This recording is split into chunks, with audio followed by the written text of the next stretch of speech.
Bonjour à toutes et à tous, voici l'analyse du CAC 40 et du pétrole pour le jeudi 20 juillet.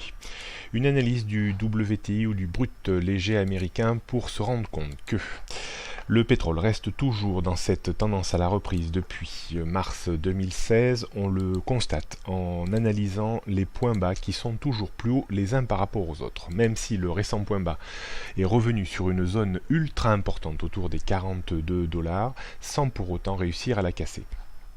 On voit donc que le pétrole reste dans une tendance toujours assez favorable, même si en analysant les bandes de Bollinger hebdomadaires, on se rend compte que celles-ci se latéralisent, ce qui tendrait à croire à une stabilisation des cours du brut dans les prochaines semaines, voire dans les prochains mois. Je pense toujours, pour ma part, qu'il y a matière à remonter à un moment ou à un autre en direction de la zone de point haut. On pourrait même éventuellement déborder cette zone de point haut et se heurter à la forte résistance autour des 60 $ le baril. On pourrait avoir également une stabilisation qui, selon moi, a une forte probabilité de rester dans un premier temps ou dans les prochaines semaines, voire dans les prochains mois, entre 42 et 50. On passe maintenant à l'analyse du CAC 40. Celui-ci alterne un petit peu le chaud et le froid. Hier, en repassant en dessous des 5200 points, a donné un petit signe de faiblesse qui a été parfaitement contrecarré par un niveau de support autour des 5160 points qui correspond grosso modo sur notre graphique journalier à une moyenne mobile à 130 jours. On est repassé du bon côté de la barrière lorsque l'on a débordé les 5200 points, niveau très important que j'évoquais dans mon analyse d'hier. On est revenu remettre sous pression le petit niveau de résistance vers les 5220 points et aujourd'hui on semble s'installer de nouveau au-dessus des 5220 points, ce qui laisse à penser à de nouveau à une évolution un mini cran plus haut entre 5220 et 5260 points. Pour de nouveau souffler le froid, il faudrait repasser en dessous des 5200 points, ce qui remettrait sous pression baissière l'indice parisien avec comme objectif bien entendu les récents points bas de ces derniers jours. On jette un coup d'œil sur le CAC 40. Sur les repères techniques, pardon. Donc résistance 5260, avant 5280, 5300 et 320.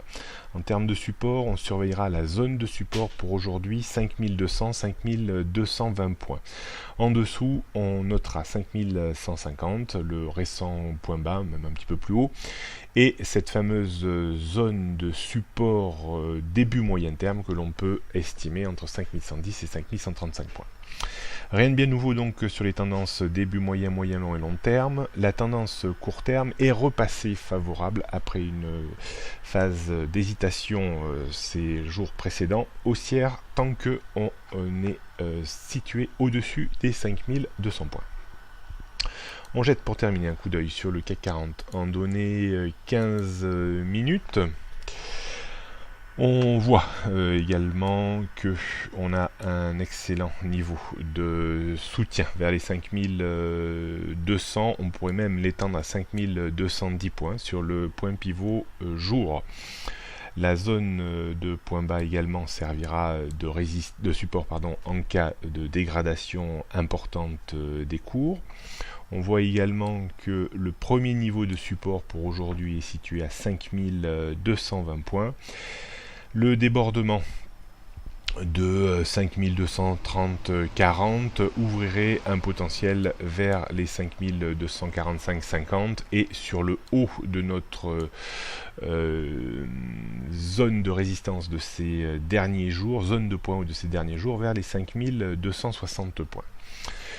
Je vous disais hier qu'il fallait toujours se méfier un petit peu des ventes à découvert sur un marché qui reste très résilient et toujours tenu à la hausse par les tendances début moyen, moyen long et long terme.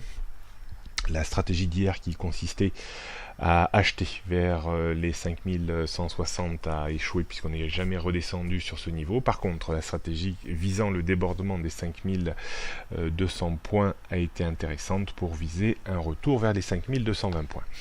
On restera toujours dans une politique plutôt d'achat sur repli, pas de vente à découvert, même si parfois il y a des phases de baisse relativement importantes, mais qui sont peut-être un peu plus compliquées à prendre compte tenu de la contre-tendance manifeste que l'on ferait au regard des tendances au-dessus des nôtres. On pourrait donc avoir un scénario de repli à un moment ou à un autre dans la journée jusqu'à 5220, voire 5210 points. Ça serait une zone d'achat idéale, bien entendu, pour viser un rebond de 10, 15, 20 points. On restera toujours dans ces stratégies. Le directionnel reste souvent éphémère. On est en train de rester toujours dans les mêmes zones que ces derniers temps. On tourne toujours autour des mêmes niveaux avec peu de mouvements ultra directionnels sur plusieurs jours. Donc, on privilégiera une zone d'achat que l'on peut définir entre 5210 et 5220 points. Il est clair que repasser en dessous des 5200, donc ce qui nous mettrait des stops juste en dessous de ce niveau, à 10-15 points, serait encore préjudiciable à l'indice. Alors est-ce qu'il faudrait vendre à découvert? On faudrait plutôt attendre la rupture de 5200, qu'on revienne tester, qu'on rebondisse pour éventuellement chercher à vendre à découvert au plus près des 5200 points pour viser de nouveau une dégradation de 10-15 points. Mais on n'a pas l'impression que ce soit le scénario central pour aujourd'hui. J'ai plus l'impression qu'on aura la capacité à tenir au-dessus des 5210 points. Mais attention, la conviction reste plus faible que dans d'autres types de marchés. Donc soyez quand même relativement prudents et peu d'effet de levier. Si on revient dans la zone 5250-5260 points, je ne conseille pas non plus de chercher à vendre le marché pour viser 15-20 points de rechute. Voilà ce qu'on pouvait dire aujourd'hui. Bonne journée à toutes et à tous et à demain.